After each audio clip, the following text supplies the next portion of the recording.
So don't be afraid, little flock, for it gives your Father great happiness to give you the kingdom. Sell your possessions and give to those in need. This will store up treasure for you in heaven, and the purses of heaven never get old or develop holes. Your treasure will be safe. No thief can steal it and no moth can destroy it. Wherever your treasure is, there the desires of your heart will also be. Be dressed for service and keep your lamps burning, as though you were waiting for your master to return from the wedding feast. Then you will be ready to open the door and let him in the moment he arrives and knocks. The servants who are ready and waiting for his return will be rewarded.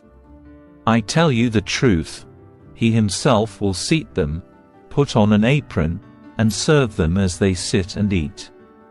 He may come in the middle of the night or just before dawn. But whenever he comes, he will reward the servants who are ready. Understand this: if a homeowner knew exactly when a burglar was coming, he would not permit his house to be broken into. You also must be ready all the time, for the Son of Man will come when least expected. Peter asked, Lord, is that illustration just for us or for everyone?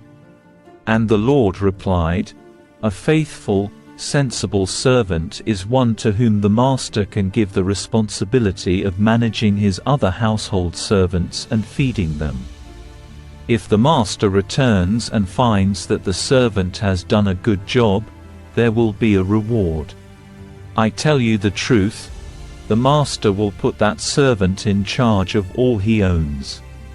But what if the servant thinks, My master won't be back for a while, and he begins beating the other servants, partying, and getting drunk?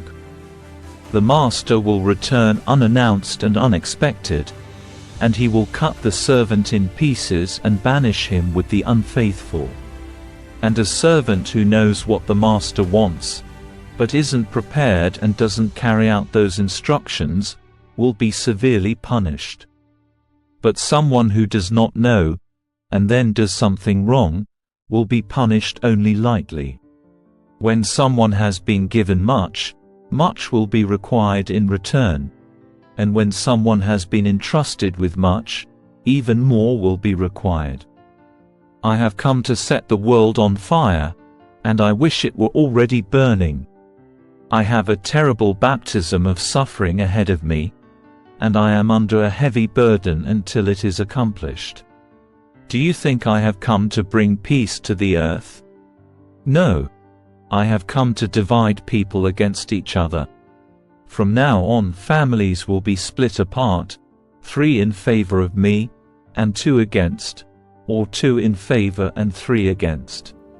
Father will be divided against son and son against father, mother against daughter and daughter against mother, and mother-in-law against daughter-in-law and daughter-in-law against mother-in-law. Then Jesus turned to the crowd and said, When you see clouds beginning to form in the west, you say, Here comes a shower. And you are right. When the south wind blows, you say, Today will be a scorcher. And it is.